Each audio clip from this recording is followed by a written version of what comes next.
and welcome to episode 517 of the God is a Geek podcast. My name's Adam Cook and I'm your host, joined by Chris Hyde. Hello. Hello, buddy. You all right? I'm good, thank you, mate. And I'm joined by Lyle Carr. Hello, Lyle. How are you? Also doing good, also ready for a podcast. And yeah, here we are. Back-to-back weeks of bringing you a podcast. Aren't we well organised? Indeed. What I like is that I think Chris is okay, but Lyle and I have got stinking colds. And if you're watching the video version of this podcast, you can clearly see it's a glorious sunny day wherever Lyle is. It's like really nice by the looks of it. The light is shining and we're both ravaged by games. I don't know. We're ravaged by games. Ravaged. Yeah, it is coming to that nice point where you're like, oh, do I need to put a hoodie on? I don't think I do. It's very the weather's it's getting there. I didn't wear a hoodie today. Yep, no, totally get it. We're in shirts. I'm rocking the lumberjack look. You're rocking the shuffleboard champion look. The shuffleboard champion look, the look that only shuffleboard champions are allowed to wear. But did you get that shirt from as a prize? Yeah, definitely. Yeah, they have prize shuffleboard champion shirts that happen to look very similar to ones they sell at Primark. It's like the Masters. Yeah, it is exactly the jacket. Yeah. No, let's talk about games. Let's talk about games. We wasted enough time because it's weird. I'm going to say a sentence. As we recorded, this isn't true, but by the time this goes live to everybody everywhere, I can say that Dead Island 2 is out.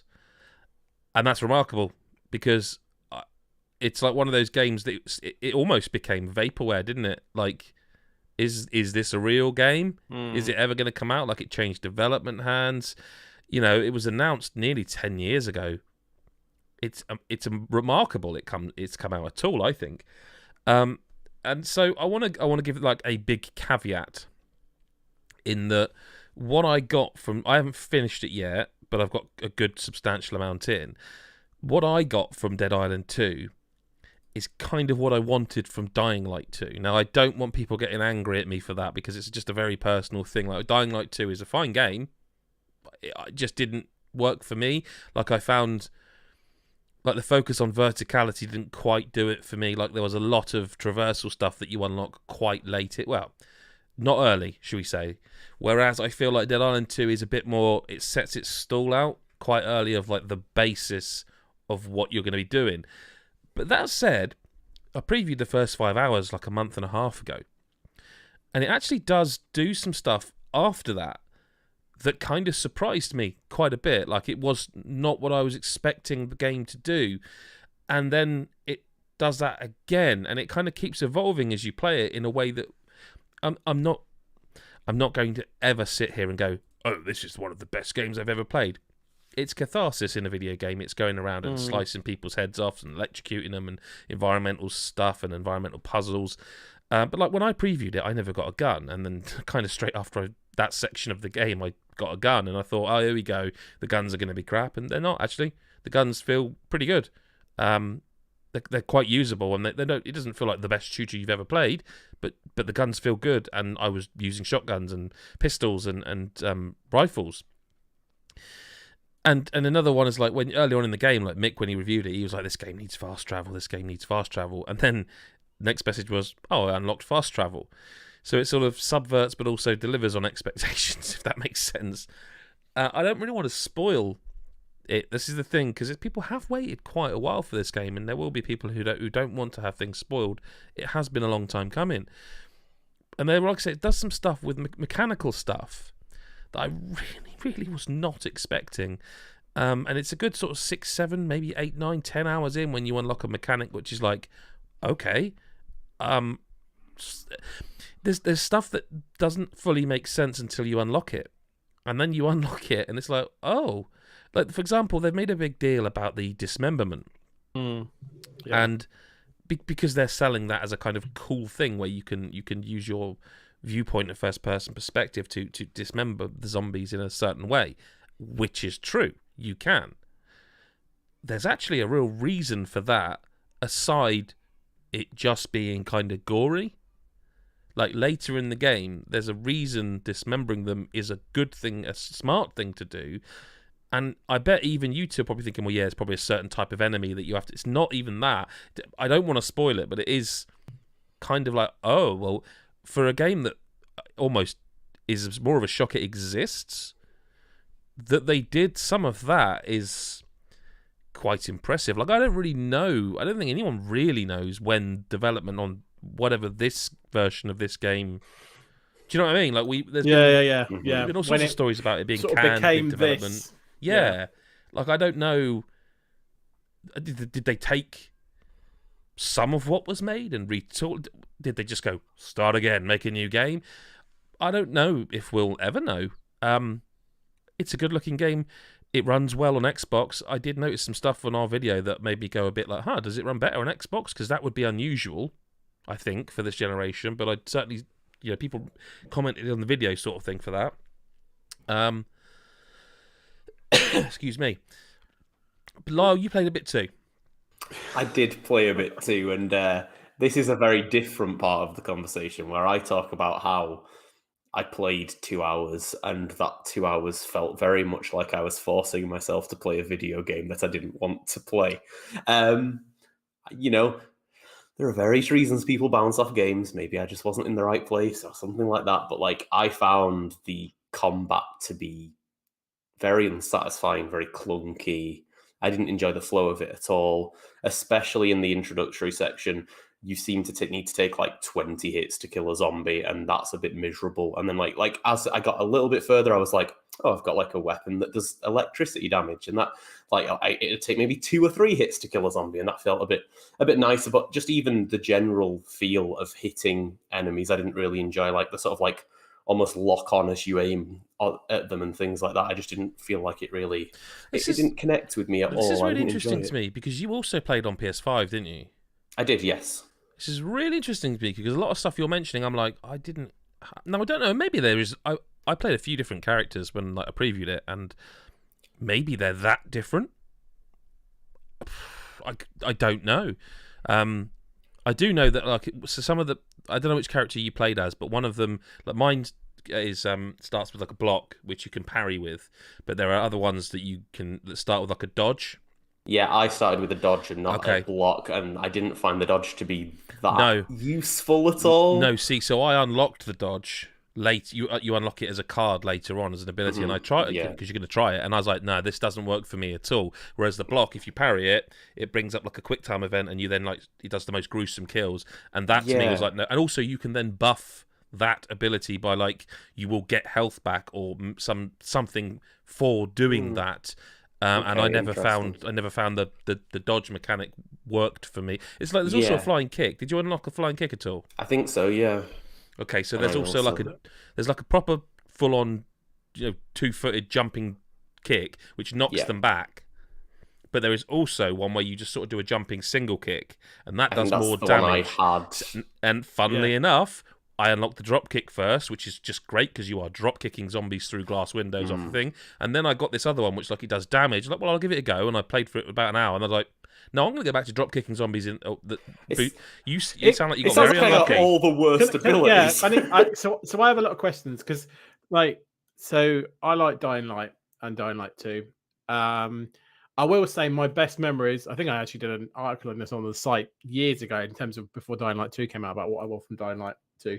Just having fun with zombies and with your mates and stuff, and just like doing the kind of wrecking up of the shit, I guess, with like electricity or fire or spikes or whatever, which sounds like this kind of thing leans into that quite a lot. Like the questions I have is like, because I know, like you said, you mentioned Dying Light, and people are going to compare this to Dying Light. They are straight away, right? So like combat wise, melee combat wise, because that's probably the easiest way to compare them. I'd be keen to hear both. Have you played Dying Light, Lyle? You love Dying Light, didn't you, Lyle? I loved so I'd be really keen to get a vibe from both of you how the combat feels in comparison to that, because that's my kind of. I understand what that is. But I haven't played. I haven't got a chance to play in this yet, and then I want to talk about the class in a minute. But I really want to understand about how the combat feels first. See, I think we're going to say the opposite things, and I think that's. I know, and this is why I think it's really interesting. But I think that could be a class thing. Again, And I think that could be a big difference between the characters. I will say, like, because obviously I can't remember much about the class, the upgrade system in Dying Light. It was so long ago, but obviously in Dying Light 2, you could unlock the drop kicks and the things like that, right? Mhm. But obviously it was like, it sounds like it's almost like different characters have like different trees and starting points. I know it's not done like that, but it's like there's 4 or 5 like slots that each different types of card, and you unlock them. Some are based on story, like for example, I think you just literally get given the first one, which for Lyle would have been a dodge, for me as the block, and then I think you eventually through story get the drop kick, or for Lyle it was the, I don't know what you call it, just jump kick, I guess. Yeah. Which I know. It is useful. Like the jump kick is useful in that it does a lot of damage. No, it isn't a drop kick. I drop kicking zombies into flaming spikes will never get old in any video for me, game. I was on top of it. There's an influencer in this game that you can explore their house in quite detail. It's very well detailed, actually. I think I might have talked about it in the preview video, actually. I think I did, so I won't go through it again. But the first one of the first drop kicks I did was on top of their sort of mansion, which has all got glass, swimming pools and glass all around it. The first drop kick I did was to drop kick a zombie that was on fire through the glass barrier. Yes. That is not going to happen with the kick. No, it's not, and that sounds like a game I'd really enjoy and this is playing. And this is I do wonder. I have not played it. I know you can't, Adam. I know you haven't played all the classes all the way through. No, but I've played one of them that was the opposite to who I started, and I did instantly go like, nah, I'm going to go back to that save. Yeah, and this is what I was going to quit. So it's like, it almost feels like, well, I guess I have 2 questions, or 1 point and 1 question, I guess. Is like, it feels to me like it really, really matters what class you go with, because some people could go, like Lyle has, this isn't the game I really want to sign up for here. It's too much of me getting through stuff to persevere with it. Mm-hmm. The second question I have, from what you've said, Adam, is it that the different kind of classes or starting characters, whatever you call them, it's just almost like the loadout at the start is the same, but ultimately you unlock everything in a different order? Well, I don't know if you unlock everything in a different order, because there is, for example, there is, Lyle, you'll remember this, I suspect, but on the card things, one of them is called Newman. Now, I still haven't got one of them. But, like, there are 2 special abilities, shall we call them? Basically, in video games where you click the sticks in, because that's like your... Oh, yeah. That kind of special... Now, I know what mine is, but I know that you unlock it. I don't think you'd have unlocked that, actually. No. But I will say mine was crap. Well, it's not crap. It was more like, it would be much more useful if we were playing as a 3-piece, because it can be used. That can also be buffed in ways to be like, doing this will do this for your, the rest of your party. And that was okay. So there are like I guess in most classes, it's like the main difference is they're like main special ability. That's what defines them, or 1 or 2. Kind of things. I'm not belittling it. I'm just trying to understand. What I would say is, so like one that in a lot of the menus for mine, I'm trying to think what their name's Carla. I think it is Carla's mine, and there was one, and it actually turned out that Mick was playing as basically the male Carla, and I say that because in a lot of the things, like I think they're called like Raw or something like that, and it says this will do this for Carla and or whatever his Ryan. I think it is. Okay, right. Yeah. So it feels like although there's like 6 characters. I think there's maybe 3 archetypes. Right, I'm with you. Yeah. Potentially. Yeah. That. So it. There's no bones about it for me. Is that like, what Lyle's had is not the way I'd want to play it, because I did try the dodge. Yeah. Didn't like it. Went back to the block and used the block and the parry a lot. Did try the drop, the jump kick. Played with it for a bit just because it was good for damage, and I was like, this just isn't quite as fun as running along and drop kicking a zombie away from me. It is fun. It's almost a game in and itself to time that jump so that you land it so it looks right and doesn't look stupid, like you're kicking with the shins. I used to just, in Dying Light, you just run around just creating space for yourself to just drop kick zombies in the head. But if you didn't not the have most efficient way of dealing with the issue, but it is the most awesome. fun. Yeah, exactly. And then once you do start to, so like again with the guns, like you start to be able to mod the guns so that your guns do like electric damage. So there's a section where you have to go through a sewer, so you can guess what I was doing when zombies were in pools of water, like just shambling across to me through a sewer. I'm like, Yeah, keep shambling, lads. I'm going to electrocute you with my gun bullets, which are electrified. Oh, and also this shotgun does fire damage, so I might do that as well, just for a laugh. It does take a while to give you all the tools. Yeah, I will say that, like, it does, but also it seems like you didn't get any of the fun tools, which is sad. Pretty much. Because then, like, as I was starting to unlock these cards that, like, gave you these different buffs in certain ways, a lot of them were then tied to the dodge. So it was like, if you dodge with perfect timing, this will happen. Like, you'll get some health or something. And I don't feel like I pretty much ever got health by doing that. So I don't know if my timing was wrong or what they expected from me, but I wasn't finding any use from that. But, like, as I was starting to get a few skills further down, I was starting to see things that were really interesting, if maybe not like fantastic. But like I had a skill, one of the next ones that unlocked was anytime I used a health kit, all the enemies around me exploded back from me. And I was like, that's really cool. So that's one, I used that. Yeah. That's fantastic. Yeah. So press down and it knocks everyone back and stuns them. But like you say, I just didn't really have the tools, the skill set to really like do anything that fun, and that's just it. Like, especially when you're talking about Dying Light 1 as that reference point, that's all I really remember doing in that game. And then moving to this game, which is like Dying Light without the parkour, right? Like, if we're going to be really reductive, and also not having the fun combat I wanted, it was like I just didn't have a lot of fun, unfortunately. But I mean, there's a chance if I picked a better character, maybe it would have gone better, I guess. The only other thing I would say before... Sorry, Chris, it looks like you got another question. Well, so I will pause I just have a question about the multiplayer aspect of it. Like, because... I haven't tested that. I will just say that now. I haven't had the that's chance. fine. I guess does the like environments and stuff because lend itself to that sort of thing? Yeah, like, does it feel like it would work and stuff like that? Because I feel like this feels like as fun as like drop kicking zombies is, and it is fun and it never gets old. Like doing it with your mates and that, and just all having a laugh and stuff, and setting up traps together, and just having, me and my mates used to do it all the time on Dying Light 1, and it's just like I wonder if that would be the thing that would get me into it a bit more. It would be like just having a laugh, just. I mean, it's blood and lightning. What I will say is, I think you have to go in with some expectations that this is not The Last of Us. It is not. There is a story, but like, it is definitely not trying to even be that. You know what I mean? It is a sandbox, zombie sandbox fun thing. Mm-hmm. So there are jerry cans littered everywhere, and some of them are water, some of them are fire, and they are, and I mean everywhere. Excuse me. And the idea being that you can pour like a jerry can of oil on someone and use a fire weapon or throw a Molotov or... So it is designed for like that sandbox fun, yes, I guess, but I didn't play in co-op, so it's... I don't know. It's the honest answer. No, and that's fine. It's more just like that.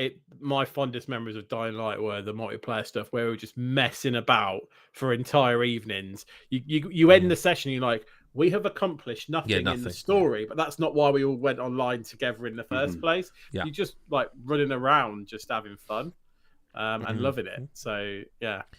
Well, the other thing I'd say very quickly about it before we move on is that I do like the exploration. Like, I feel like it's not an open world video game. It's like there are several mini open worlds, and I can get behind that because it feels like every area you can explore has been designed for you to explore. Does that make sense? I don't know if you've got any of that, Lyle. Yeah, a little bit, yeah. Like, not a huge amount into that, but like, I have to admit that like the environments were very dense, but in ways that weren't like disappointing. Like, it was everything looked very different, and you walked into different rooms, and they were always very packed out. And there were little bits where it was like, oh, I need like little puzzly elements of how you get into certain rooms and things like that. Where I was like, oh, I wasn't really expecting that from the game, to be honest. And yeah, it did look impressive from that regard. I can't say I explored a whole ton in my fairly short time playing, but like, yeah, it certainly had that element to it. And I like the idea of the smaller worlds. Like, when you open the map and it was like, I could sort of tell I could, if I really wanted to and was like having more fun, go through each of these like big mansions, because that was basically the first sort of area you get to, and like explore pretty fucking deep and probably find some good stuff for doing so. Like it was my sort of size of area to explore for sure. Yeah, there's a hotel that I particularly enjoyed, like rinsing of every ounce of loot in there. Now, it has unfortunately fallen this week that it's kind of a lot of the games are mine. And I think anyone listening to the pod might excuse me for rushing through some of them because it's clear my throat is not coping too well with talking. But I do want to talk about Advance Wars 1 and 2 Reboot Camp because that again is another game that's like, it's finally here, it is out, it exists. And it's a really interesting proposition because it's got some really cool stuff in there, like being able to create your own maps or play with your mates. But it's also like, I think the campaign for the first game has aged and not in a good way. I don't know if either of you have memories of that original. I remember getting battered. It's pretty much all I remember. I remember getting absolutely rinsed by the AI for a long time. Well, like I say, it hasn't aged much well because that's exactly... The first game is especially bad for it because it relies on that fog of war a lot. And it's also kind of slow because it's teaching you each... Like, it doles out the... Yeah, this is an artillery. This is a... Yeah. Exactly that. And I don't remember in the first. I doubt you could in the original, but like you can speed up the game by like just turning off the animations and being like, you do a turn, that's it. Any damage you would have done, it's been done. You haven't got to watch the animations, blah blah blah. So you can do all that. But I did find the first game. By the end, I was like, well, the other thing about it is I'm not complaining. This is not a complaint. It's just an observation. Put that in my next review. Yeah, yeah. Well, I'm preempting the hate of how the get good comments here. It's like we all know that the reason we haven't seen these kind of games is because Fire Emblem has been so successful, and that's not what I'm about to debate. But what I will say is, in Fire Emblem, they'll always find a way to give you some sort of magic where you can just rewind or like. If you do make a mistake. Whereas what they do in this is you can restart the whole turn, or the whole battle. And I know that's like probably fine, but it's also kind of not when you're used to the more modern. And so I'm not... Listen, oh fuck it, I don't care. If people say get good, whatever, I don't care. I finished it in the end, so up yours. You know what I mean? But like, I spent 90 minutes on a battle, then lost. I know. I was getting running commentary. It was my Mick Fraser Souls moment. I was like 90 minutes. It was brilliant. And it was the best bit about it was you were going on about it, and then you were like, "I've done it." I'm like, "Oh, I'm happy to be part of this moment." Yeah, I've done it, and I felt nothing. But it was one battle. I'm dead inside. There was one battle that took 90 minutes and I lost, and then it took 2 hours and I won, and it's like 3.5 hours. And the last time I could remember doing that, I think, was the final battle in Project Triangle Strategy. I think the last battle in that game, I remember like 1 a.m. I was like, I am not sleeping until this bastard dies. This is being beaten. But a lot of the stuff in Advance Wars 1 that hasn't aged well is like, and I put this in the review, like the fog of war is not a new mechanic. It is an old mechanic, and it's not a mechanic that isn't used. It's still used. But if you uncover something in the fog of war, generally speaking, modern games, it's uncovered. You have uncovered that bit of the map. It is done. It doesn't suddenly become invisible should you move off or the enemy moves. That does in this, and it's like the odds are stacked against me already in that 3/4 of the map might be fog of war that I cannot see, but the enemy can see me because it's a computer game. Now I've found that tank, but I moved my mercenary or whatever, my merc away because I want to go and explore somewhere else. And now it's regrade, and it's like, well, I know it's there, but I can't target it because it's refogged. That's quite archaic. That's quite old-fashioned. It's not friendly. And it's like, well, they don't stop doing that in 2. 2 just feels like a better game to me. Like, there is so much more to do in 2. Like, there are more objectives, more way. So, like, in 1, the way to win is you either beat your enemy, like, destroy all their tanks, or you take over their base.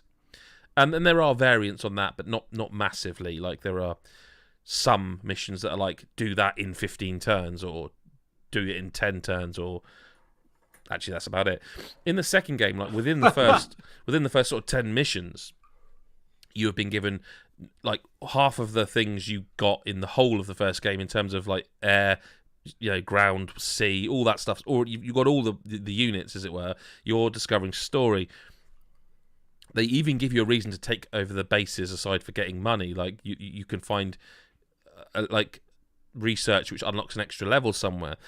There are missions, like there's one mission where there's like a great big base that you can't blow up or take over, but you can damage the supply line to it, which will win you the match. So there's already like so many more variations and things to do as you play it. You aren't spending like the whole game as Orange. You do like 7 or 8 missions, and then you move on to Blue, and then and you are bouncing around. So you got more CO. They introduced the Super CO powers, which adds further tactical decisions because you can hold off on using your CO power to get like the super version of it, which is like if you're playing as Sammy, that's like a phenomenal thing because her CO power is great, but her Super CO power means that you can capture any base or building in one turn. So you could save it up, get an infantry right next to the enemy base, pop them on there with the Super CO power, finish, done. And that's like that sort of tactic. Or you might not, because if you hold on to it that long, the enemy will probably have their Super CO power, which could. So it's just more. I think the original is harder, so some people will love that. They will love that, and they will think, "Oh God, here we are, modern games critic moaning about hard games." But like, I just think the second one's better. Overall, it's a great package. There's some really cool stuff in there, and I like the art style. Some don't. Fine. To me, it's like kind of how I almost imagined it. It's that kind of Sunday morning cartoon style, but they've got the technology to make it really look like that now. So I really like that. I don't think it's going to suddenly make Advance Wars popular again, and I don't think it's going to mean what fans probably want it to mean. Yeah, in that, like, this is now a big Nintendo property that we get more games of and stuff. I mean, I guess if it does well, maybe they'd do this, but for the DS games, because there was 2 on DS too, wasn't there? There was because it went all dark and gritty for one of them, if I recall. So, yeah. I hope there's more for fans because they do right by it. Like it's a really well made game. Some of the AI in the first game didn't quite feel like. I did a little experiment actually just to see how much of a 1-to-1 remake it was, and I picked a random level and I tried to follow a guide, like from back on the GBA, because all the maps are intents and purposes the same, they just look better, and they're close, but they after like 3 or 4 turns, the AI diverges in a way that is so different. You've done enough to win because you've done the groundwork. So I don't know. I'm not sure. The jury's out on that. But I really enjoyed it. And just before we move on off of my games, I do want to talk about Minecraft Legends just for a little bit, because nobody seems to care about it. That does feel like it's sort of what the zeitgeist has been. Yeah, I have questions. So go. I really like it. I don't think it's amazing. I think it's better than Minecraft Dungeons was when that came out. Does that make sense? Yeah. It's probably not the back of the case seller that you think it is, but yeah, I know what you mean. No, fair comment. Because they added a lot to Minecraft Dungeons. Oh yeah, I mean that game's double. That's more, I guess, more the point. Size. Like, the thing I think with this, and I haven't played it, and this is why maybe you can chip in and go, I don't think that's fair or whatever, right? Is like this type of game, I guess, or genre, if you like, not the Minecraft bit, the strategy bit. I guess that the building and stuff is like there's it can get quite technical and things in terms of the genre that it sits in. And does this have enough for like fans of the genre, or is it just, I'm being reductive, right? But is it just fans of Minecraft? And that's the bit that's the bit I struggle with, because the thing is with Minecraft Dungeons, I can kind of see, because we didn't say this exact thing, but it's like, it's Baby's first version of, right? Mm-hmm. And I'm not sure a Baby's first version, that sounds really harsh, but you know what I mean? Like an intro into a genre or whatever, right? Yeah. like, does an intro into this genre work? Because it's kind of like more... Is it baby's first StarCraft here? Then is that what we're and going it's like, for? but does like, can you do a baby's first StarCraft? Do you know what I mean? It's like, are there certain game types where it works and some where it doesn't? And that's why I'm conflicted with this, because the actual type of game it is, I should really like, but I just don't know if it's going to be one of those ones where I go, it's a bit basic for me. And that's kind of, I guess, my question. Like, is it like, do you like it because of the genre or the Minecraftiness? It's kind of, I guess, really what I'm asking. I think, yeah, no, I get what you're getting at, because the statement you would make to being completely honest is that it is neither the best version of Minecraft nor the best version of that genre you could play. Yeah. But that is slightly unfair as well, because there's many games you could argue that similar point, if that makes sense. Yeah. Oh yeah. I'm not. Yeah, I know this isn't a 10 out of 10. Like, no, it's more like its biggest problem is that it's a RTS, and you're using a controller, and I don't mind the controls. I know that they will be an issue for some. I think they're about as good as you could get. Although I will say there are some that are just like, I don't know what they were thinking. There's a method of like controlling individual portions of your army that is just not intuitive, and I think there's enough examples of it. I mean, I don't know. Saying that, examples of it on a controller, perhaps not so many. So maybe that is unfair. I don't know. I like it. I'm not going to sit here again and say it's the best thing since sliced bread. I think it's a cool curio of a game, and I like. It does bring its own ideas to the table, which I do like. I do think it's better playing with mates and chatting away and doing it of an evening, co-oping it basically, because it's kind of repetitive. Now that's, again, is that this game, is that fair? I don't know. That is, the genre is the genre. That's like saying, this fighting game's repetitive. I mean, most games are repetitive, really, aren't they? Yeah. But very few games are a new thing every minute. Let's be honest. Yeah, because I think the reason I said what I said, or guest asked what I asked, was because of what you said at the very beginning. Was like, I don't think many people are going to notice it, and I wonder if that's because I wonder if I don't know who it's really for. Because I don't know if they know. I mean, like, let's be completely honest about these things. Because like the Minecraft fans will just keep playing Minecraft, and the RTS fans will just won't touch this. So, but I suppose what it boils down to is like Microsoft owns Minecraft. Yeah. And when you own something like Minecraft, you probably get the feeling of like, well, we should do something with this because it's Minecraft.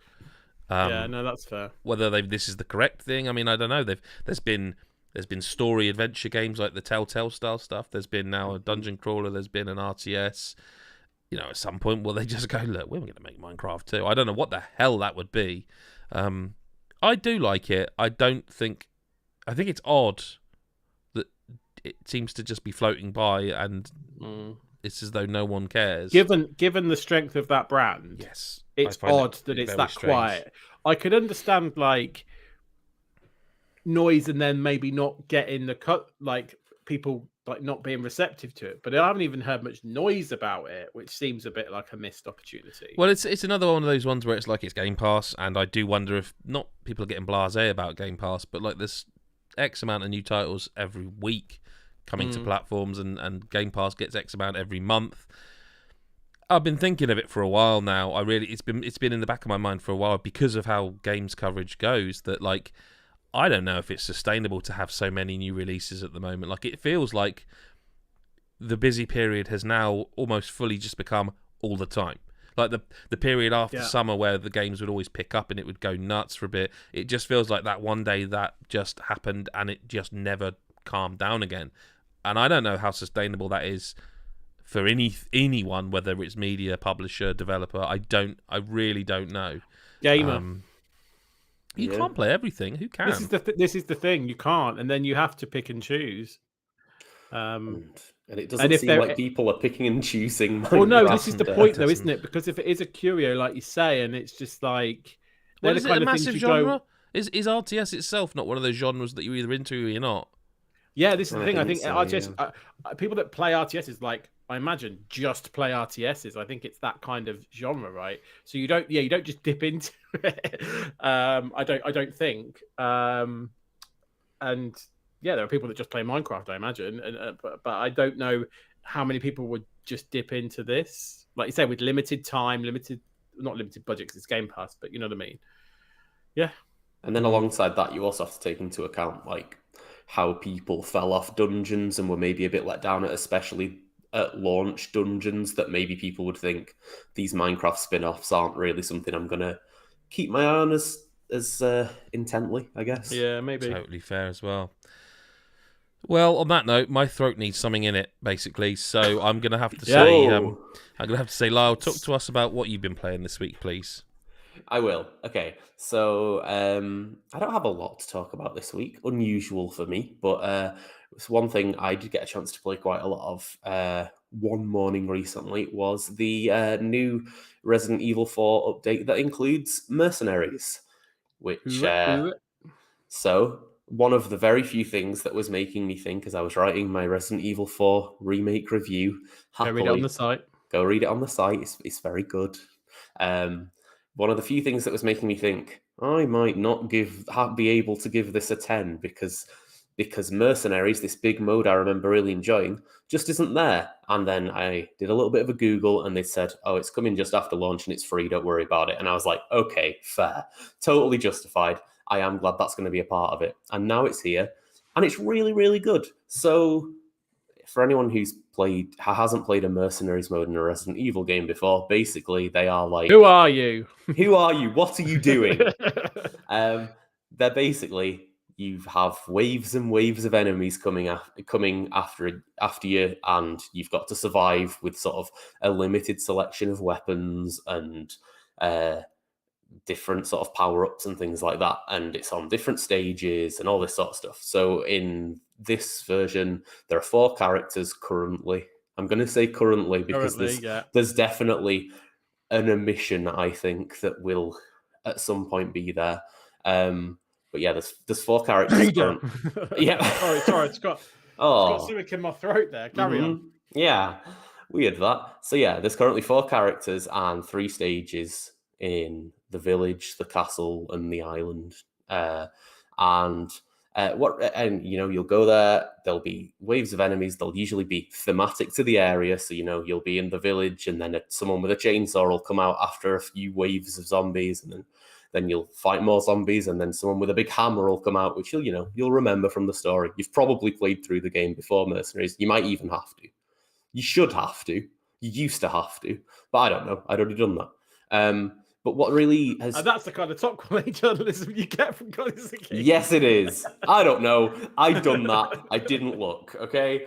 But what's sort of changed things up here compared to the Mercenaries, I remember, is every character has a special ability now, which fills up by killing zombies and fills up pretty damn quickly. And they're like hugely different and massively game-changing. So as Leon, you basically just get massively improved power to your guns, which, as you can imagine, if like there's a big enemy in front of you, it's like, okay, unleash that, really do a lot of damage. As Luis, he has the ability to drop dynamite as his power, but not just once, like over a period of time as this meter goes down. So you can just like put down a dynamite, run away, explode like 10 zombies. The moment it's exploded, put down another dynamite, and like you can do that around boss enemies. That's really cool. There's a character who has a mutant transformation as their power. There's one who has unlimited ammo as their power, and like it's really cool how different they are, and it basically got me to play more Resident Evil 4, and it's a really, really good game. So getting to play more of it. I will say, this is annoying me because it's now making me want to go and play it, and I have enough to play. Thank you very much. I've heard nothing but good things, not just from Lyle, but from other people like online and stuff. Like I haven't played it yet, but everyone that's played it that I've heard says it's just a load of fun. Like it, and from what I can tell and what I can imagine as well, like the kind of stuff they added in the remake just makes Mercenaries more fun. 100%. So like yeah. it just works together. Like it's better than old Mercenaries because of that. And then like you say, the special powers, you know what I mean? Yeah. That just makes it just like you say, just fun and like shooting people in the head and stuff was cathartic before, but like now it's the whole point, right? So like you've got to be quick and not miss and kill Ashley like I do when I'm trying to shoot people in the head. But I'm up for this as like you say, like a pace changer type thing. Totally. Like I must have played. I played it for like a couple of mornings in a row, and I played it for like an hour and a half each time. And I've seen pretty much everything you need to see in there. But at this point, it was just like it was a blast to play. It was just a really nice, like quick arcadey. You get in, you get this burst of Resident Evil that you are craving, and you get out. And really, really good extra mode to be added. And only cements that 10 that I was already pretty confident in already. Yeah. No, 100%.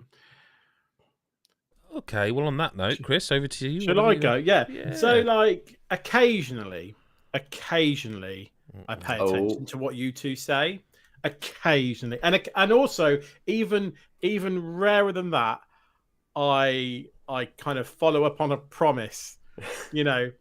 So I said last week, because we did a pod 2 weeks in a row, that at some point I would get around to playing Bayonetta Origins, Cereza, and the Lost Demon. I've got that right because the full name's not on the doc, so I was wigging it there. Proof I've been playing it, and I have been. So this is not a triangle strategy type promise. This is an actual promise. An actual promise. So yeah, I've been playing that on the Switch. I don't want this. There's bits I don't want to go over because the two of you kind of have said various things about, like, yes, the start is slow.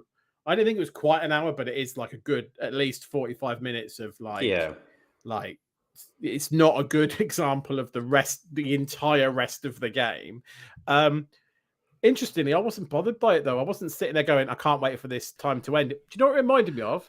And this will link into something else, and that's not even a play on words. It reminded me of Zelda, which very much, like most Zelda games, you have a thing at the beginning where you're like a stable herding or sheep herding or some shite before you're actually allowed to go and do some. The thing is, sorry, but I just want to be clear. Like, you weren't talking. No, I'm going to talk now. It's while I was showing the footage, I was gargling. I don't know, what do you gargle? Course still, I don't know, whatever. I was gargling. It's more a case of that having played all of it, I had also had people who played the demo say to me... I think the demo thing is the thing that makes it a problem. So the reason that I always caveat by saying it's a slow opening, I want to agree with you and say it didn't actually bother me. No. I was enjoying it because I knew I could see there was progression, but there was also quite a lot of hand-holding and narrative. Yeah, it never bothered me at the time, but what I will say is I think it's important that you do say that I accept that it is a slow starter because that demo is what that is. And and if you only played that demo, you might be like... I haven't played the demo. I'm guessing it stops as you go in the woods. I think it's chapter 2 it goes up to, so you do get in. Okay. But like that is still... That's still early doors, isn't it? So like... Yeah, I really like it. It is slow in places. I will say that. Like, okay, let's stop a second. It is just one of those nice things, right? And that and it's really hard to explain because it's a combination of lots of little things that go on. It's the kind of like the voice acting, the little kind of sounds and music that plays. It's the storybook like aesthetic and stuff, and the narrator and stuff that all kind of, and the world design and stuff like that. How it all looks and stuff. It just feels very like fantastical in a sort of Disney quite way, like very much. Like, do you know what I mean? Like, and therefore when you play it, it's very much like. It's quite like relaxing. There is combat, but I mean, it isn't. I mean, I don't know if it gets really hard before the end. Like, I'm sure it gets harder. It gets harder for sure. But I like it's not a game where, in that way, it's very accessible. It's not a game that's going to punish you or push you to your limits or stuff like that. Like, I'm packing max potions all the time, and I've got blooming. What are they? The blooming the collectible things, like hundreds of them that I'm just not Mhm. using, waiting for a wisp to ask for 6 of them. Because I just, but I've got to collect everything. So I'll always rattle a bush, always rummage around in every bush I can find. But yeah, it's a really calming game. It borrows a lot from Zelda. There are worse things to borrow from. There are great games that borrow from Zelda. But my God, some of these little ditties that it plays when you get an item or complete a shrine that's not a shrine, or like something like that, I'm like, you've literally almost taken the notes from the little da-da-da-da or da-da-da-da, and it's like, okay. But I mean, listen, to be clear, I just want to. I actually think it takes specifically from Breath of the Wild in terms of ambience. Yes, in terms of ambience, yeah, I was just more like the more generic. But I think a lot of it, the piano, the high notes tinkling on the piano, and the silence, and the music of it, and the music in there is very Breath of the Wild. Absolutely, I think it does borrow from them a lot. Borrows in a good lot. way. In a good way, sorry. Yes, 100%. What I really like is because you guys have both mentioned it, the whole dual stick thing, right? So you control Cereza with the left stick and Cheshire with the right stick. Sometimes in games that can just be an absolute headfuck, a pain in the ass, and sometimes my brain works that I get confused if Cheshire's on the left and Cereza's on the right, because then it's opposite sticks and I have to move them the other side of each other so I can think about things. That's just me, though. If I want to move them both at the same time, otherwise it's like you go and then you go. But like, I think it's works really well. I love the fact that you can there's really quick button presses for merging them back as one and then sending them out. The controls just work really fluidly. So it never. Even though a lot of it there's even a skill later you can unlock that you can call Cheshire back and he does damage as he comes across. Oh, right, so as he comes, if you've got him right over the other end of the arena, you can call him back to recharge, but it will damage. So there's it does. What I'm saying is, what you asked about, does it get more difficult? Yes. Yeah, it does. I actively died a few times towards the end of the game, and I wasn't expecting that. To be honest, fine, okay, great. Well, that's fine, because I was saying to Adam, I was like, I haven't used a potion yet. No, and you won't. I don't think until later. I was like, well, that's fine. I genuinely don't mind that, because I actually still find the enemy, like you said I don't know if you said it in a review or in a podcast, about the number of different enemies is really good, and you're constantly meeting new ones. The bosses are quite interesting, and I really enjoy it. I will say, I think the level design is really, really bloody good for a Metroidvania type thing. I don't think there's an awful lot bad about this game. No. If that makes sense. I'm not saying you start from, this is a 10 and let's see if we can knock it down. But I can't think of anything bad about it. No, I think I would say some people might find, I said to you, it's probably a bit passive, and in some places it's a bit slow. You mentioned it in your review. Yep, that's fair. There's a few too many little animations that repeat 300 times throughout the course of the game. Yeah, I can. It's a lot of pauses for the narrator sometimes, where I don't feel like they need all of the it's maybe over narrated. Stuff. It is maybe over narrated, but that said, I forgave it every time she did the voice of Cheshire. Every time. I'm don't get me wrong, I don't sit there going, come on. Well, sometimes I do, because I'm like, I actually want to get into this fight because I want to play it. Not because I'm bored with the overall experience, because I'm enjoying the actual me participating rather than being just watching something. But I do, I get really funny about Metroidvania level design, because I was bitching about Ragnarok last year for it, but this has got some really good Metroidvania level design, the interwoven stuff, and how it's up there, and I like the fact you don't know it is one until it becomes one. Yeah, it becomes one. You don't know it's a Metroidvania until you're like, hang on a minute. And you go, because stuff appears on your map, and you're like, okay, I'm going to obviously have to come back to that at some point. The normal thing, I know I can't get that. Yeah. But you're like, but I'm also going through this forest, and I can't get back because stuff behind me is getting locked off. I can see that happening. So how the heck is this all going to work? And then, as you guys will have discovered, multiple times you go, oh, I'm back here. And it's been organic. There's no, not saying there's no backtracking, but I don't think there is if you just play the story. No, I don't think there is. and that for me, there's optional stuff if you want to go and explore. Yeah, I do think that's great yeah. as well. But even that's quite well linked. Like the stuff that, you know, I've now unlocked this so I can get this bit, but I can't get that bit. The bit you can get is quite well done to then link back round to carry on to the main story. I think a lot of it is really well designed. And it tells you just enough so you can see the icons on the map to know where to look. It's not like Super Metroid where you're like, there might be a missile in this room, but let's see if we can find it. So yeah, it was one of those where I'm just like, I've been playing this for a fair few hours now. Yeah, and I'm really enjoying it. And like, you know, I've got another shrine. Let's see what that unlocks. That's going to give me put my health up a bit. Oh, I've got another ability I can get. There's with an Cheshire and example. Stuff. Sorry, when you said about the shrines, sometimes when it does that weird thing where it forces the slow walk, but it's like I have done this before, and I get that they forced it because they want to create the narrative of the she's not the Bayonetta you know, but just as the more you progress and it still does it, it's almost like they could have dialed that back just a touch. And I think doing that, one of the first abilities I unlocked was the run faster when you're pulling out the mission. I was like, that's getting unlocked straight away. If they just dialed back what I would call, I mean, it's something you used to talk about a lot more in football games, actually, the over animation, because it could make for a worse game. So like if they dialed back the over animation ever so slightly, made it ever so slightly quicker, I think you would probably be talking about a 10 out of 10. I mean, it's still one of the best games in 2023. Like, it just, I really enjoyed it. Oh, sorry, I'm really enjoying it. End of year is going to be really interesting because it's I think it's going to be a bloodbath. It's I struggle because I'm thinking like, what would I give this? And I can't answer that until I finished it, really, right?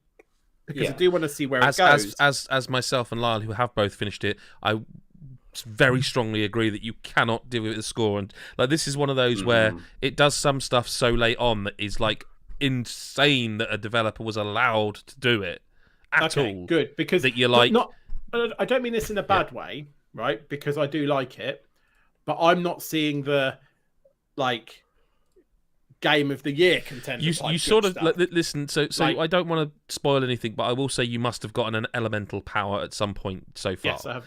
Yeah, two. Okay, that's fine. Yeah. What you may have noticed about them is that, like, for example, what they do is that's not just giving you like. I liken this a bit to Ori and the Blind Forest. The Ori games. This kind of the two very different styles, but they are there or thereabouts. You don't just get one new power that's like, oh, now I can double jump. Every time you get the elemental power, it kind of gives you 2 or 3 in one go. Yeah. And that just keeps going and gives you so much more than you don't see it coming. You don't see what the powers are going to be because they're elements. Like, you can work it out. Yeah, I mean, there's a limited pool of these that you can. But what they do, you've got with 4 them, elements. What's it going to be? Yeah, that's exactly. it. But like, so I'm presuming. Let's just say if you've got the yellow one. I think you've got the yellow one. I've got the green and the yellow second, one. Yeah. Like, the green one, I think, is fairly safe in terms of what it gives you. It's pretty simple. It's quite a slow introduction to what we're doing here. This is a Metroidvania, and you can do this with it and this. And the yellow one, all of a sudden, you can do stuff like, hang on, I've seen those flowers. Oh my god! So like, I think from where you are, each new one, like, extrapolated out. Yeah. Like, the third and fourth. And I've seen the stuff. fourth is bad. I've seen stuff where I need at least one more, and I don't know technically if I need both of them, or depending on what the last 2 are. But I think I would guarantee you that the third one you get will be one of those moments where you're like, oh, okay, because you just don't see how the game is expanding as you play it. Yeah, I feel like Power 3 is one of those where it expands as you've been playing it, but it kind of expands in such a broader way that you're like, I didn't see this coming, and that is be annoyed remarkable. if I do now. But yeah, but guess the point well, is... you like, will in as much as, like I say, these are elemental powers. Yeah, There's you limited know what it left. is. Yeah. But what it does... Sorry, what I mean is what it does. Like, but listen, like, I love it. I will play it. I will finish it, and that's a promise. And a promise I will keep. Yeah, that must be... Because I knew it would be one of those games, like, when you guys were talking about it, I was like, this is going to be one of those games I will like, and therefore I owe it to play it. I think it's a shame that, again, this is another one of those that it feels like it didn't half come and go. It feels like it's for Nintendo fans, but all Nintendo fans want at the moment is Zelda, and I totally get it. But like, this is not. I can't even say play the demo because that feels like but you might play the demo and go, no, actually, just don't sleep on this game. It's so good. Yeah, it's good. It's so different, and something so different. That's what. And it is lovely. It just is lovely. You could probably play this with your daughter in the room. I would imagine. There's nothing about this because she wouldn't actually let me play. But yes, but you know what I mean. There's nothing like the things in Bayonetta that normally you'd be like, I don't want to play this with anyone in the room. Thank you. Yeah. It could not be more different. Yeah. From those games, and I love those games, but in a good way. Yeah. It's so different in a good way. It's like good. Name me a game it's like lovely. it. Name another game that you can think of, like bang, like that. This is like, I mean, the only one I can think of is Brothers: A Tale of Two Sons, and that is really not like it. The only thing that's like it is the control method. It's an amalgamation. Like I say, I feel like you say there's stuff that it borrows from like Breath of the Wild or like, you know, a Metroid game in terms of the interconnectivity, but done well in terms of it. And then you say like the two stick stuff is like Brothers or whatever, but like no, in that sense, there is no double stick. Zelda-like Metroidvania game out there. Certainly not one I can think of. Not like that, anyway. I'd maybe have to research it, but it is... No. But I am enjoying it, and I agree with you. Like, the power stuff, I'd kind of not forgotten that, but, like, I wasn't prepared to talk about it. But that stuff, every time I've got one of those, I'm like... It has been, like you say, 2 or 3 moves. A bit like Ragnarok in some respects. Yes. When you get one of the, Yes. And it's like, it's not just one thing I can now do. It's 3 of those things that I've been seeing a couple of, I can now do something with. And what I found, I don't know about you, Lyle, but as it progressed, like I say, with the 3rd and 4th power especially, not only do you get that feeling, but it almost gives you that, nature. Like a bit like the one you got with you mentioned about the Ragnarok. I won't spoil it here, but there's a thing we talked about. I got that. Yeah. Like, I feel like there's that where you're like, oh, so it does this and that. Oh, it does that. I hadn't even, like, that's a clever thing it's done. I don't want to go any further because... But encourage everyone else to play it. It is very enjoyable, and I've not even finished it yet. There you go. You know what it's time for now, then? The best bit. Chris Hyde. Listen to Correspondence. It's time.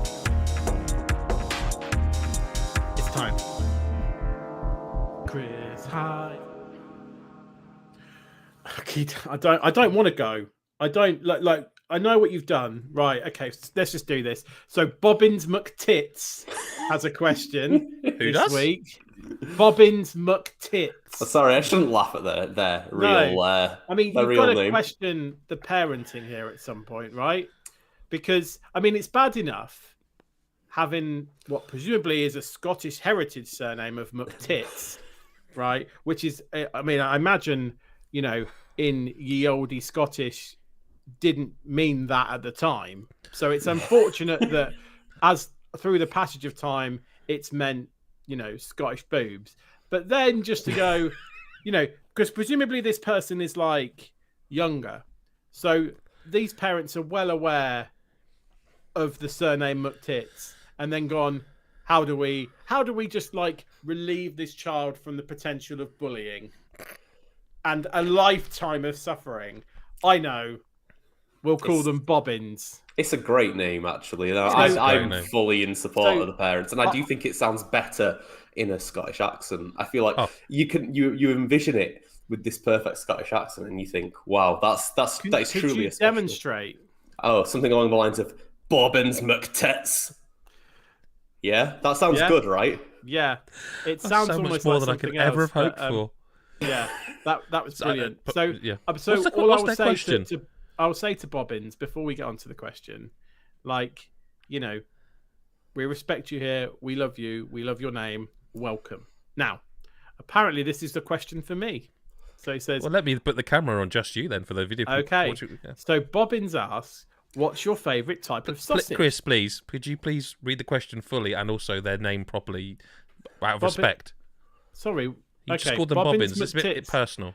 Okay, yes. No, sorry, yes. Like I'm telling them off. Bobbins McTits says, one for Chris Hyde, please. What's your favourite type of sausage? Is it those big curly ones that look like Winkies, or are you a sausage traditionalist? Thanks. Long-time admirer, first-time emailer. Stay sexy, you filthy beast.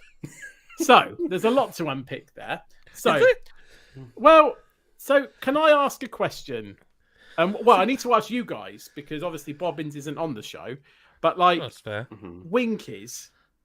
Yeah. Okay, not the bit yeah. I thought you were Let's going go. to zone in on there, but okay. Yeah, Winkies. What is that slang for? Is it knobs? It sounds like knobs to me. So, like, can I ask a Personally. question then? Because I thought it was knobs, but then when I read, is it those big curly ones? I went straight to Cumberland sausage. Yeah, and that is nothing like Can I be what really I clear? think of My when my knob does not look like a Cumberland sausage. No. It doesn't. I don't know if that's wrong, but maybe it doesn't. Maybe Bobbins in particular as a person is a particularly well-endowed listener of ours, I Is it a guess. Scottish tuck thing it in to when have they it do all their round truss. up? Is it a Scottish That's thing? what I think so, yeah. But yeah, for me, I'd be describing, I'd say it looks cocktail more like sausages. a poo than a penis if it's a Cumberland sausage. Let's not judge Bobbins' potentially penis that's curled up. Maybe I mean, to Lara's point, I mean, I didn't even know what gender Bobbins McTits was. I assumed female, so I don't think it know. matters. The question's not been answered. Right, so do I like a Cumberland sausage or a normal sausage? Am I a sausage traditionalist? Sausage traditionalist. I mean, that is a sensational sentence. It's good. He says it his I own like- sentence. When I first met my wife, or when we got together, Oh no! no, not going down the winky route. It's so. Listen, we've talked before about how the fact that I'm morbidly obese, right, and that comes Have from we? a lifetime don't remember that of comes. low standards and low self-esteem when it comes to food. Okay, so sausage-wise, right, not really ever become like a connoisseur of sausages, right? I was just like, is it sausage shaped and does it fit in my mouth? Jobs are good and go, right? Oh, And it's okay. all right, to the point where I'd be like, Richmond sausages, great, whatever, right? Met Zoe, and I'd never thought of this question before. When we were buying sausages, she's like, Is Zoe Bobbins? Is that what? Maybe. I was going to say something there that I really shouldn't have Yeah, said. no, I'm so glad I maybe didn't. just- I was like, there's certain levels where you just like, no, that's Yeah, not. no, a pull podcast. back, so to speak. Yeah, so to speak. So her question when we were shopping for sausages, it's the first time anyone ever asked me this, and Are you a but sausage it traditionalist? changed my life. Right? Was like, what's the pork content of those sausages? Right? And I'm like, what do you mean? And she's like, well, Fucking hell. I won't eat anything if it's not like 80% or 90% pork or whatever. Like, she won't eat She's it. a good woman, your wife. She is. She's cracking. Yeah. And you were holding up this bag of 20%. Yeah, pork, like sawdust and eyelids. grinning. Yeah. And going, well, these are cheap. They taste all right. And then so she opened my eyes to better sausages, right? So in that sense, which is good because they do actually taste better, but I didn't really consider it a thing before. So nowadays, when I'm buying sausages and thinking about sausages, I'll be like, high pork content, and I do like a bit of herb as well, a herby sausage. I don't mind a Cumberland, but I do think sometimes that the flavour of the Cumberland can take away from the meatiness of the sausage itself. So I think if I was to actually choose, it would be a high pork content straight sausage rather than a ringer or spiralier one. Big curly. So that's a long way of answering that question, but I felt like that's a good question. Bobbins needed a proper answer. Yeah, so they did. yeah. Oh, it's still me in it. Right. Steve asked a question. He says, Steve Sausage or Steve Chambers has said, have you ever been in a gaming rut and what did you do to get out of it? I've got an answer for this one. Yep. No. So I just always enjoy games, and it's never happened to me. I hope it never does.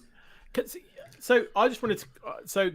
I'm viewing gaming rut of can't find anything to play, don't really fancy anything, that kind of mood. Yeah, that's how I sort of read it. So I do get in this sometimes. I know Adam does, so I hope he's got a better answer than fucking no, but we'll leave Lyle to one side. It was a correct answer. That's not my fault. Okay, hang on then. Before I carry on with my life, you're telling me that at no point in your life you've ever gone, oh, I don't know what to play. I'm really like. But I would argue that there's a difference. Oh God, I'm going to regret this for a sentence. But I would argue there's a difference between a rut and a funk. And a gaming funk Is for there, me though? is That's the what I odd wanna night get where to, you're like- but a rut for me is like almost like writer's block, but for games. And I've never had Yeah. that.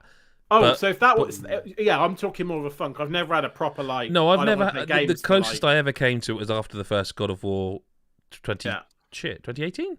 Yeah. 2018.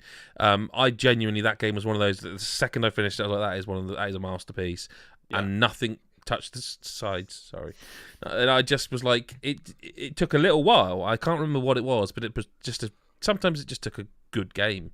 Yeah. But I don't have them so often now. But I'll be honest with you, I think it's kind of one of those things where you sort of people will go like, oh God, there's no good games out or something, and it's like there is. Mm-hmm. You Yeah. aren't looking. It's like take the blinkers off. There Yeah. is. There's Like loads. as someone who runs a gaming website, I don't think a week goes by without at least a few new titles. Yeah. Some of which you'll go, that looks tasty. I mean, I think like It is a probably like golden most- era. Yeah, exactly. We said earlier there's too many Mhm. games almost. I You would can't be argue in a that we are situation where- approaching. where Yeah. I mean, I think the standard answer to this type of thing is you tend to revert, don't you, to like Yes, an old FIFA. faithful or an old, So I mean, FIFA. I mean, timely answer. Like me and my mates have suddenly started playing it. They've suddenly got bored of Football Manager and have suddenly decided they like me again. So we're back playing Pro Club. So that's good. But like my ones right now, like my ones used to be like I'll just go and start another character on Dark Souls or something. It's just familiar and I've done it so many times. Or like I used to play Satisfactory quite a lot. I'll start another one of those or another thing of that because it's like comfort gaming, isn't it? And it's the one thing that kind of gets you through when you can't think of something else to play. Like I can't face starting something new. You kind of go to something that's old and even familiar. your phone, like I've got SpongeBob Solitaire on my phone. That if course you I'm have. sat there on the sofa and I'm really like I don't want the big gaming experience right now. I just play a bit of SpongeBob Solitaire. Like there's never a time where I'm now like I've got nothing to play. There is a Sophie's Choice thing of I have too much to play and I don't know what I want to play. Yeah. That is not a rut though. That is the opposite of that. Yeah. That is like I say. I know that the people will be disagreeing with me, but as someone in my 40s now, I honestly think we are in the golden era. Like there's one of the biggest reasons when a game gets a 7, in my opinion, that people are like, "Oh my God, it's bad," is because so few games are that now. Games are so good. Like never been in a rut, I don't think. And what just play Overwatch 2. Well, there's that. Like you say, that's one of those, though, isn't that? Is one of the ones you could just easily drop back to and go, I'm not really in the mood for big game X. I just fancy a podcast game, so I'll play an RPG that I can grind at that I've been playing for years, like a service game like Destiny or Overwatch with my mates, or No, I'm kind of with Lyle. I don't think I've ever been in a proper rut. Never like a rut. I think it would be not weird if we found ourselves in that, but we kind of wouldn't be on this podcast. I think. Into a rut, would we? It wouldn't be fucking ideal, would it? No, not really. No. Okay, so Mick's given us all of the questions like he normally does. So I'll rattle through yours first, Adam. Did you end up trying Dead Cells on Apple Arcade in the end? As you did, yeah. I played it with the. I thought I had it out here with me, but the backbone thing. Yeah. Yes, it's great. I mean, my phone screen's a little bit worse for wear. Now, it's fine. It's not cracked or anything, but it's not like a brand new phone. Like I look at my kids and it's like, oh, it would look good on them. But Dead Cells is Dead Cells. Like it's an all-timer. It's an all-timer on. I'm not gonna say, oh yeah, it's fine. Play it with touch controls. Don't believe that. That's not true. I would like to. That was the thing for me. I can't imagine it being as good. No, but it's perfect screen. for one of those that you literally put in like, your backbone or your one in the drawer here, like not a backbone, a different brand. It's perfect for that. It really works well. It's a great game. It's an all timer. It's fantastic on phone. Runs beautifully. So yeah. Tell me if you're allowed to answer the next question.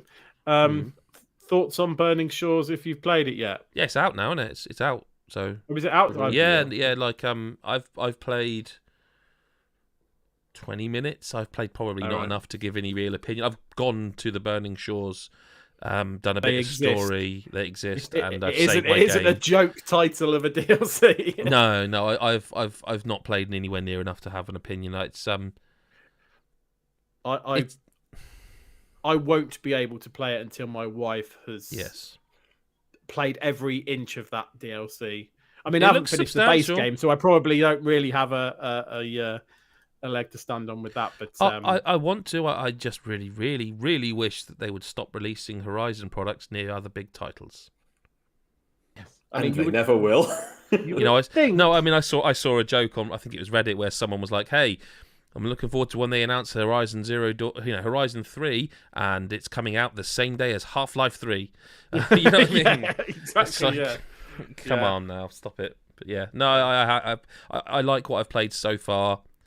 It seems to look lovely. It looks lovely. There seems to be more destructible environments based on the very early bits I've played.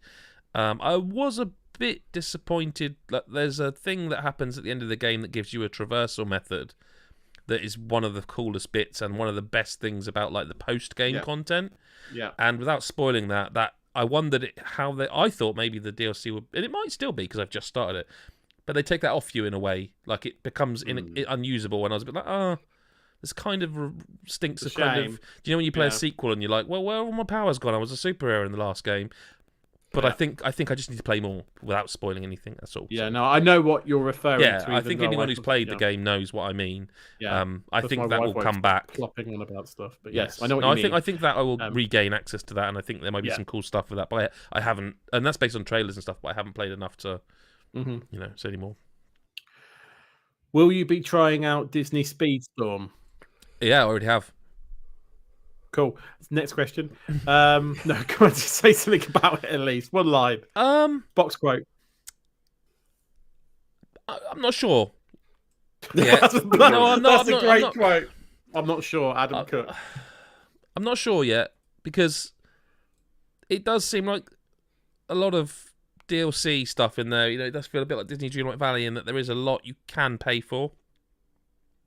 I played three races, and I'm a little bit concerned about how much rubber banding there is. I know it's a kart racer, I know, but I'm a little bit concerned about the rubber banding so far. It does seem to be like, what? How have you done that? You've suddenly overtaken me. Like, it might be that they're faster vehicles, and I just don't understand the mechanics yet. But yeah, it seems like a good kart racer. I'm just a little bit like not ready to be sure if I think it's good or not, because it's Well, this question is going to make you angry. No. Have you had time to play any more Octopath 2? No, I tend to go in and out of it, and then when I go in during a quiet period, I will play like 20 hours of it, and then I come out again, and I will just keep knocking away at that all year. I think I'm looking forward to getting back to that. I almost want to ask, like, have you finished it yet, Chris? Oh, it was a toss-up between, do I give Bayonetta Origins a go, or do I push through? Because I know Lyle has, and I've almost sent Lyle the question several times of how much more of this have I got this. Yeah, I keep not doing it. I don't want to know. I'm at the point where I've got all their final chapters to do. That's the point I'm at. Okay, so you've... Because I know, because it's all the same level. A bit, though. Yeah, I've still got 8 of those to do, but I guess I've done quite a lot. Yeah, but there's also... I know for a fact that after that there's... Oh, I'm sure there's after stuff, but I guess I'm just saying, like, that's where I'm at, so... But yeah, I chose Bayonetta Origins over finishing that. But no, I haven't, and I want to. It's not... I'm finishing that game somehow. Yeah. It's an easy play. It's not one of those ones that's like... It just takes time, but it's not hard to play. It's... Well, not, you know what I mean? It's enjoyable to play. It's bloody good, though. Yeah. Okay, that's it for your questions. Lyle, a few for you. So how was Pound? Pound was really good. He was right, okay, everybody? It was a really good game, and I needed to play it, and I played it, and it was really good. And it was annoying how good it was. So I reviewed it, and it's on the site, and you can read it there, and I gave it a 9 because it's so good. Are you happy now? Are you happy now for forcing me to play good games that are about I wouldn't do 2 that. hours long? I wouldn't make him play good games. How is it 2 hours long? It's less. I got 2 endings in less than 2 hours. So, I mean, if you really wanted to do every ending, it would be longer than that. But like, I mean, one of them was a bad ending, so it wasn't like I got lots of like end game stuff. But I basically did enough to have like seen the majority of the game and even seen an extra ending, and I was an hour and It's- 45, it and it's does- really good. It does intrigue me that length of game being really good. Like, I don't mean that to sound like horrible, but like Yeah, played a game like that in a long time. Like, Gone so Home would be the last one I can yeah, think I didn't of really that gel was with that one. So Okay, wow, okay.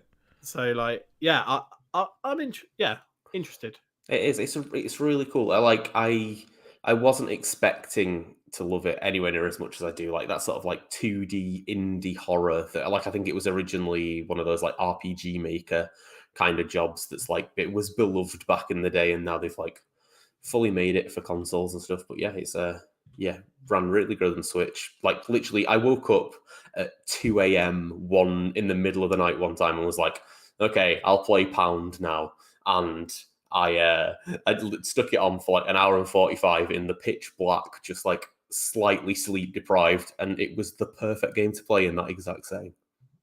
Would advise. Would advise. Next question: did you try any of the Fire Emblem Engage DLC? I did not. No, I really enjoyed Fire Emblem Engage, but it was a game I rented and sent back, and I'm not going to pay for DLC for a game I don't own. That would be weird. Is it paid? I assume it's paid. Yeah, it's I kind of like, assume it not is. season pass, but that kind of Yeah. expansion pass they call it, don't they? Mhm. Yeah. Okay, and then last question: would you pay 20 quid for Separate Ways DLC that also adds Ada to Mercenaries in Resident Evil 4 Remake? I assume that's what the game in question is, and not It like better be, hadn't it? SpongeBob Solitaire. Like, If they add Ada to SpongeBob Solitaire, I'm paying £20 for that. I'd like to imagine that they'd send me a code to review it. Is that a nice answer?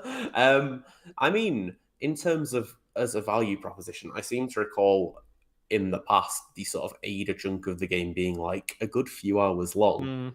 yeah, So it was. that plus the Mercenaries seems like a good deal. Like I don't think I'd be against that. I mean, it's maybe a little bit cheeky because I hadn't paid separately for that originally, but I mean, for the amount of content you'd get, it's also hard to go wrong. I mean, I hope they make something along those lines playable in the game at some point, because I just think that would be a nice part of the package to be included.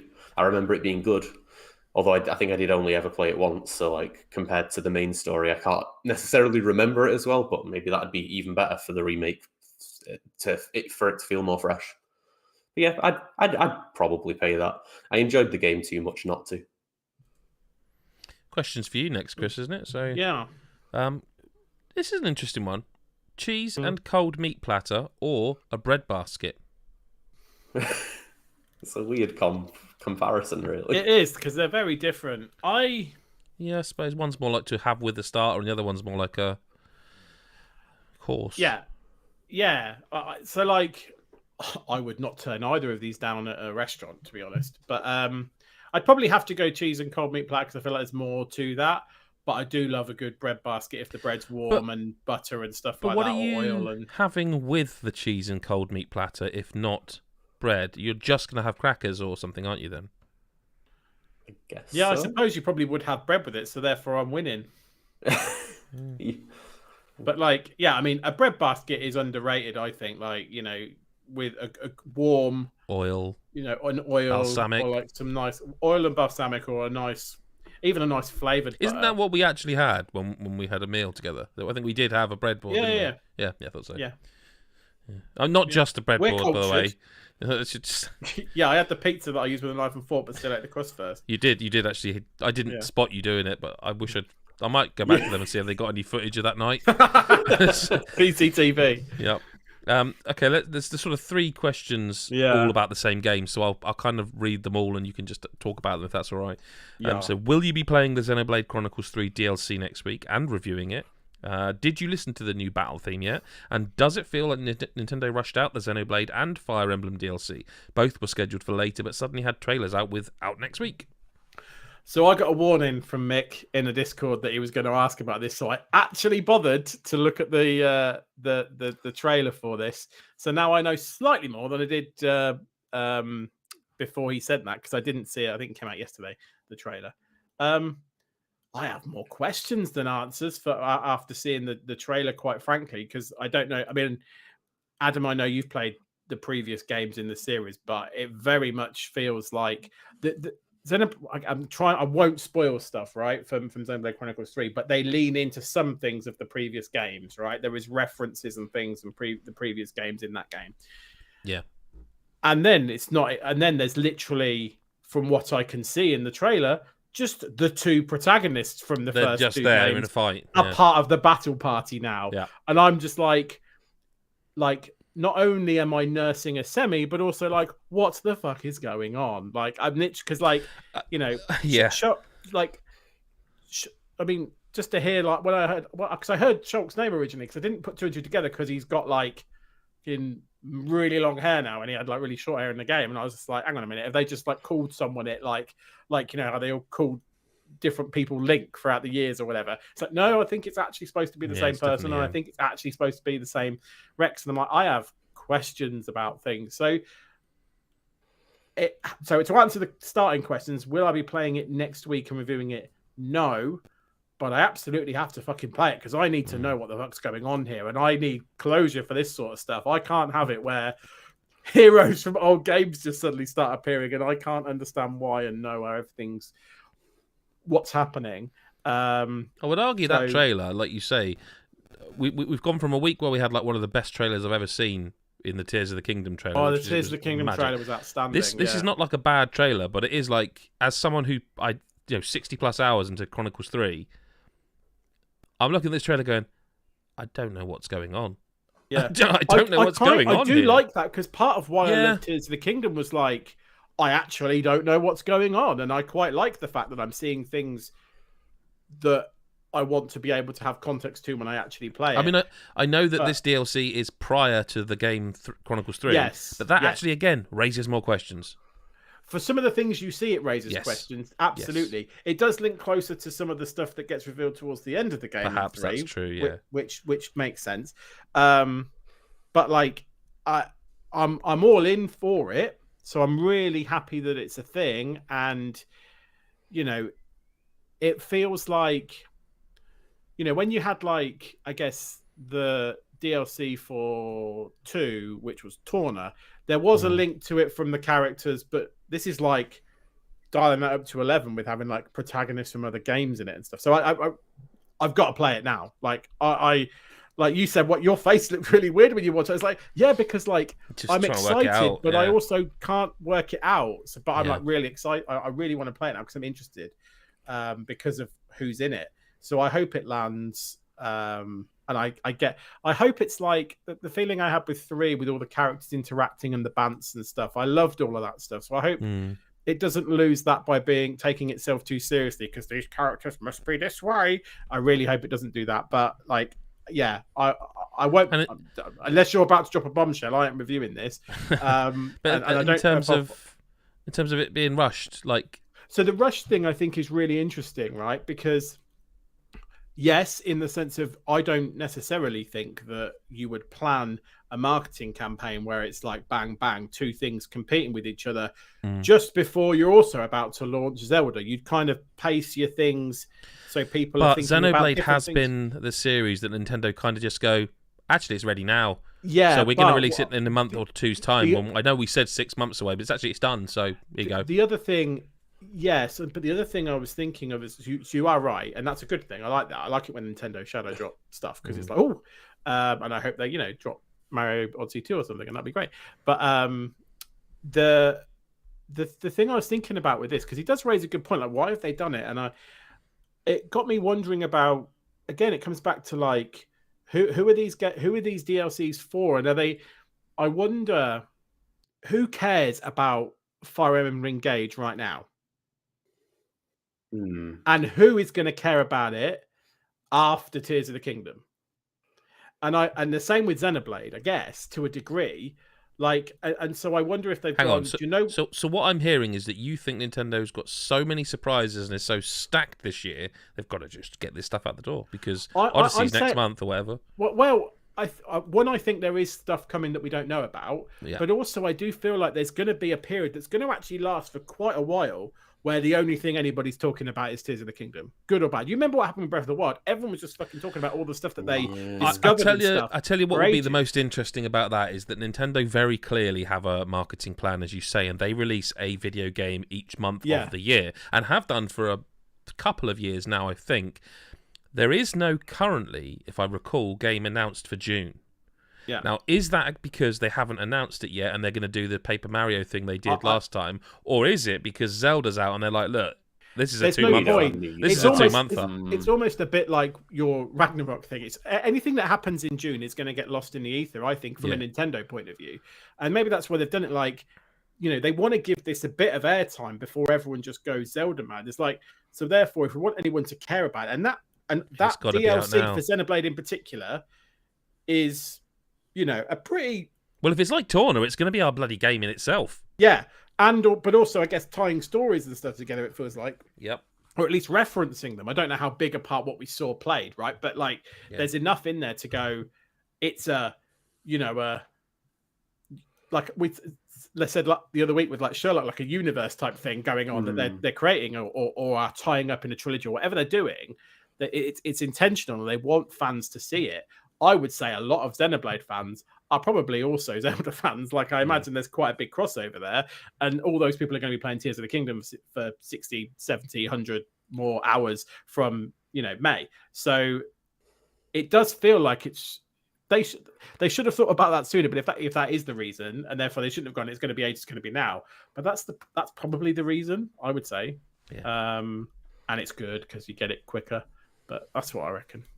But no, really excited and surprised. So thank you, Mick, for making me look at it, because it had been probably one of those things I'd have discovered accidentally and gone to you, Adam.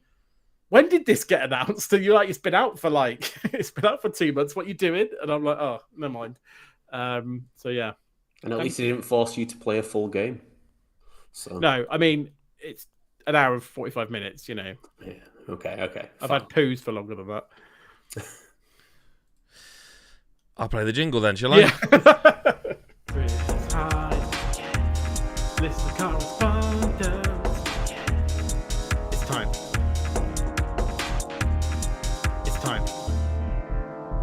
Chris Hyde. And that's the end of podcast 517. Thank you very much to Chris and Lyle for being here. Thank you to your listener correspondents, those who sent it in, and do feel free to do that. You can leave it on this video. You can leave it at the bottom of this video, or on the Discord, or on the Patreon, wherever you want to. You can leave comments and questions, and we'll read them out, like Bobbins' question. Their completely legitimate question for Chris Hyde. Go to patreon.com/GodIsGeek, where you can support us and join our Discord for $1 a month or £1 a month, wherever you're from. It's up to you. That's cool. And we've got an exclusive podcast that's in the works. It's coming soon to Patreons only. That will only be available for Patreons. We might drop clips and stuff to tease and make people want to join in, but it will only be available on Patreon until it gets world famous and it's too much outcry, and then we go back on our word. Reserve the right to be a hypocrite to the last. No, not really. It's Patreon podcast. We've done that before, and we're doing it again. But not this one. This is a new thing. This is a different thing. Spicy. Thank you again to Lyle and Chris. And thanks for watching. Thanks for listening. And we will speak to you next week or whenever you choose to listen. Bye-bye for now.